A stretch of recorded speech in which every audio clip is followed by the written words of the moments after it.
Welcome back, everyone, to another Coach Blaker video. If you don't know who I am, my name is Coach Blaker. I've been professionally coaching for going on 11 years. That's a very long time. If you guys want coaching, of course, click the link down below. CoachBlaker.com is where you want to go. Ooh, that rhymed. I didn't mean to. We're going to be talking about how to improve by watching your own replays.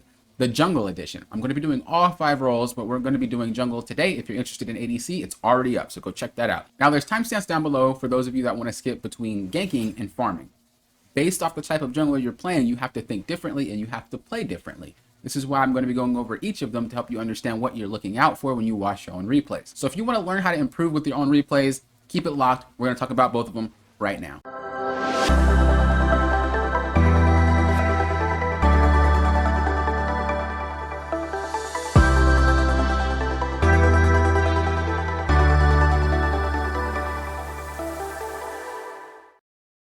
All right, so the first thing you want to do as a jungler, period, no matter which one you are, is you want to figure out where you want to path to.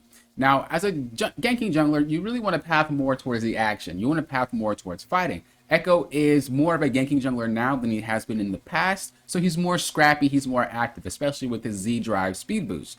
So let's take a look at the matchups. We have Malphite into Kale, we have Zed into Ahri, we have Zeri and Sona into Yasuo and Nautilus. That's pretty much a champion, or those bot laners are pretty much more scrappy than a Malphite and a Kale would be. Now, that doesn't mean just disregard topside. That means if she's overextended, gank. If she's not, it is what it is, at least until he's 6. Once he's 6, he has good setup for you. So we're going to be thinking about that, and we're going to be pathing towards bottom.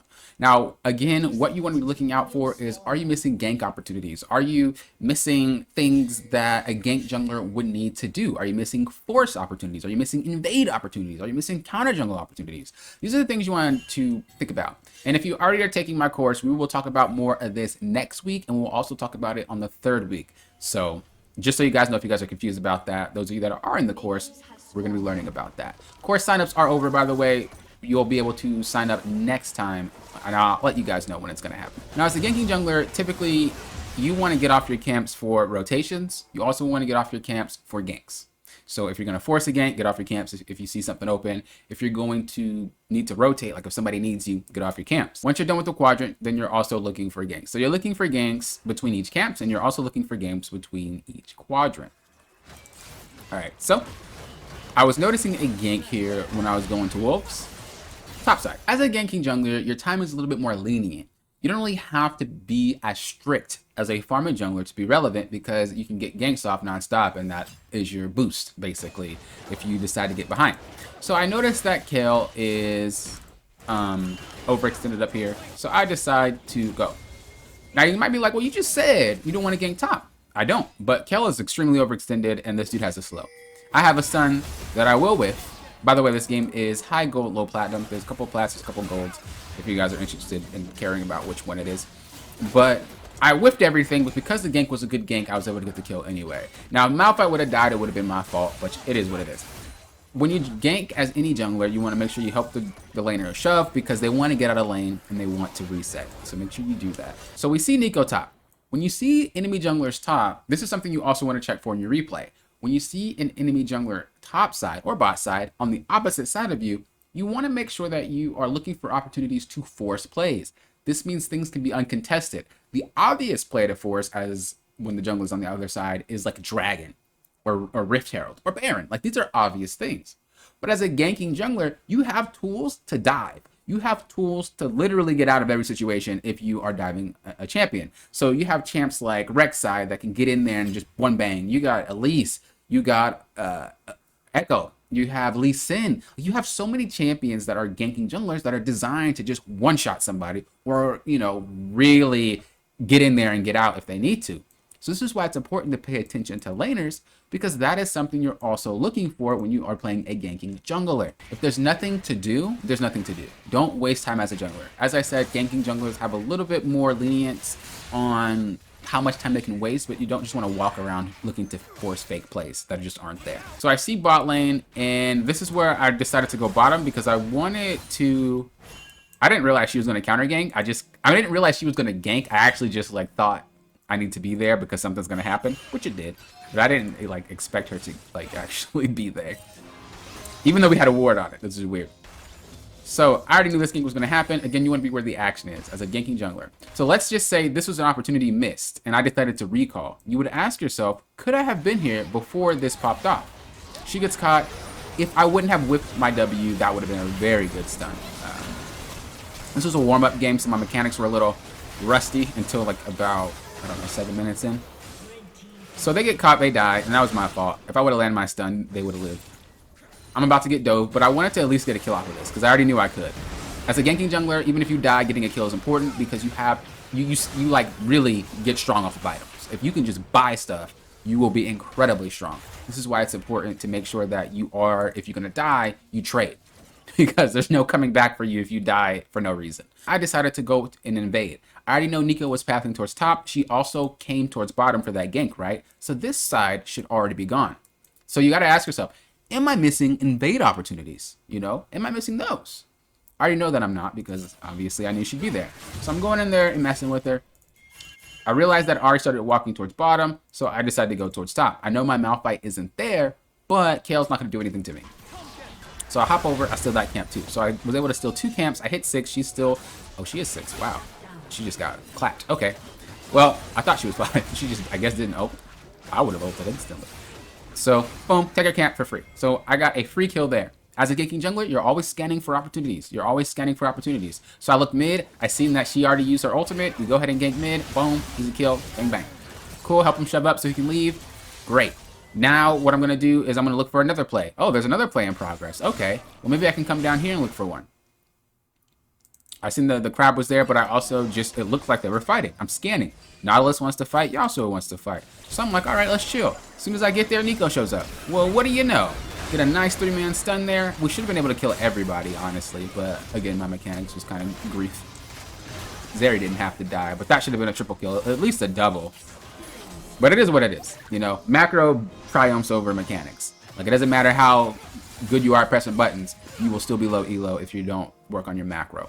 So we get the kill. So we went from 1 kill into their jungle by invading properly, to a kill mid by scanning for that gank, to a bot gank.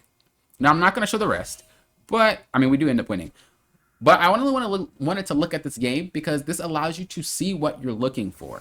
Again, when you watch your replays back, you want to ask yourself, well, am I going for ganks that are obvious? Am I around the fights that are happening the most? You know, am I wasting time trying to force something that I know isn't there when I could be farming? These are the things that you want to ask yourself before you say, well, I'm stuck because of XYZ. If you're not doing these things properly, you're not going to be able to get leads with a ganking jungler, period, and you're not going to be able to close your games.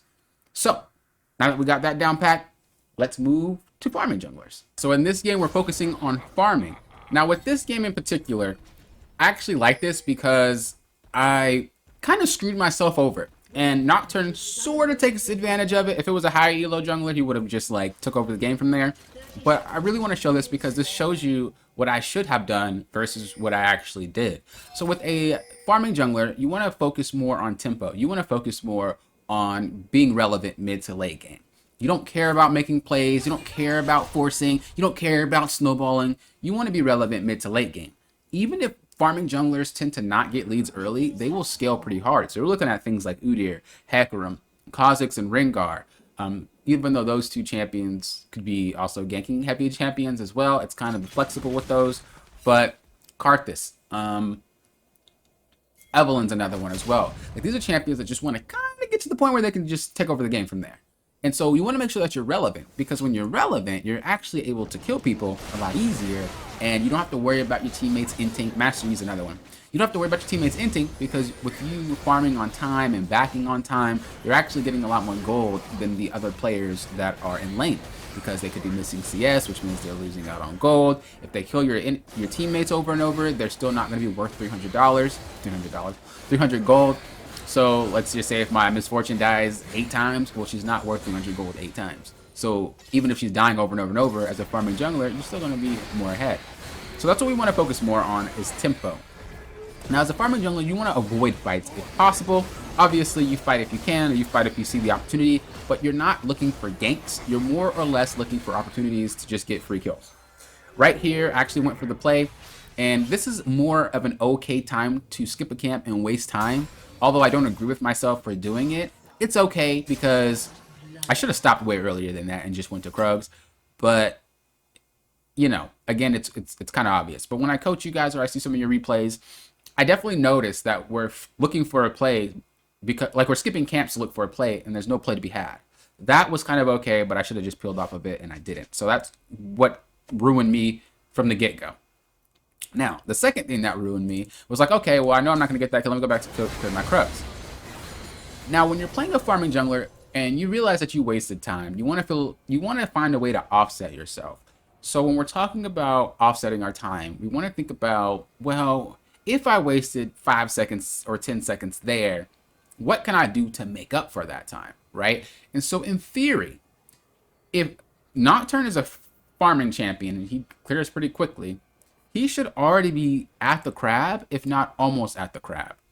This means that it should be done by the time I get there. This means to offset the fact that I wasted about 5 to 10 seconds, if I recall and run to bottom crab, it offsets that, right? Because Nocturne's going to take that crab and probably walk to bottom.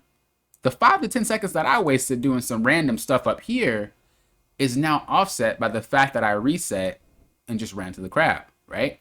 Because again, it's like a race, I guess you could say, right? If we're here and what I did put me down here because I wasted time. Well, if Nocturne's still here and we're just doing this, if I can reset, I can kind of get back to Nocturne's level and we can kind of be even together. And this is something that, again, Nocturne takes advantage of, because with the fact that I wasted time, I'm late. I could have been on this crab, but now I'm late. So now he's on the crab faster than I am, and he was able to hit my blast cone. And so I wasn't even able to, I wasn't able to do anything. I mean, I got this kill, but what if I could have got down there faster to go for that fight before my teammates died? But we used to pick it up, which is good. I either figured Nocturne would be smart enough to counter gank because Draven's overextended, but I was like, if he's not in this bush, he most likely isn't here. But a good jungler would sit in this bush until Draven resets. So I don't know if you you want to take that as advice. But if you know your laner needs a reset and it looks like they're about to get ganked, just sit there and wait, because if that guy dies, it's just kind of like, well. So that was something to get me back into the game. Then I look for a play mid, and it's the same thing I just did earlier. I thought she needs help. She ends up killing, and I waste time. Now we have to ask ourselves, well, how do I offset that time? Well, there's no reason to run back up to Krugs. It's just spawned.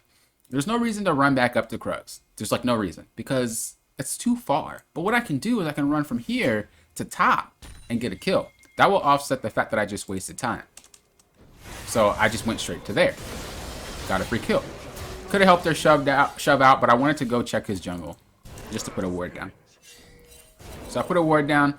I should have known that he wasn't here. So honestly, I could have just recalled from the get-go. I'm wasting time. Just more time wasted. And as a farming jungler, you really want to be anal about your time. You really want to be on point, because you want to make sure you're strong enough for that mid game. So I put a ward there just to protect, but I honestly should have just recalled. Now I'm going towards Krugs, which was weird. So because I wasted time checking, because I wasted time going to Krugs, I have to, again, offset my time. And what does that mean? I need to skip recalling, so that way I can make it seem like, well, I didn't waste a lot of time. And now this is what happens when you stay relevant. I offset the fact that I wasted so much time. A lot of times when I coach farming junglers, what happens is they tend to not find ways to bounce back. It's more of like we're playing catch up, instead of finding ways to really bounce back. This is why I skipped camps. This is why I didn't recall sometimes. This is why I forced things, because I had to find a way to catch up. If he's farming 6 camps and I'm farming 6 camps, it's just going to remain like this for the whole entire game, right? So I had to find ways to get back. So the fact that I was able to do that, I was able to scrap with my team. I was able to survive. I was able to really not explode. Let me just put it that way. So I take his camps again. I already know he was going to go bottom, so I just took his camps. I'm going to recall, get ready for dragon. Again, I'm not wasting time. The Nocturne, which is something that lower ranks tend to do, they do tend to fall off of their tempo a lot of the times. So if you do get behind, especially versus a farming jungler, you don't really want to panic. You'll be fine, because they do tend to forget how to stay with that tempo. So the fact that I was able to stay up on tempo, I have items, I'm able to survive this fight right here. If I did not, and I wasn't farming properly, I would have just died, period. I would have died if I wasn't making those plays. I would have died if I wasn't thinking about my time being wasted. And then I wouldn't have been relevant. And as a farming jungler, your job is to be relevant. Now, if I could replay this game back, I wouldn't have wasted time in the first place, and I would have stuck to keeping tempo. If Nocturne would have continued to maintain that lead that he had, to maintain that tempo, this dude would have probably taken over the game. And if it was a high-low game, this game probably would have been over. Just off of that fact that I made the mistake once, twice, 3 times in a row. So as a farming jungler, what you want to look for in your replays, you're looking for, did I waste time? Did I have anything I can rotate to? Remember, you're not forcing ganks. You're just looking for rotations. That's all you're looking for. Did I fail any ganks? Did I skip any camps for no reason? Did I take Dragon at a good time? Did I take Rift at a good time? Did anything stall or stunt my growth? Dying, walking around for no reason. And this is where you have to be extremely anal with your play. Hope this helped you guys. If you guys had any questions or you guys find it difficult to implement any of what I talked about, please sign up for a session at coachbooker.com. I highly recommend it. Try it out. See if it's something for you. It's going to be a lot easier than struggling and trying to look at a whole bunch of videos or a whole bunch of guides and ask so many questions when you can literally just have one session and not have to deal with any of that. Thank you guys for watching. Till next time, you know what I always say. Thank you guys for doing what? Approaching this like a coach.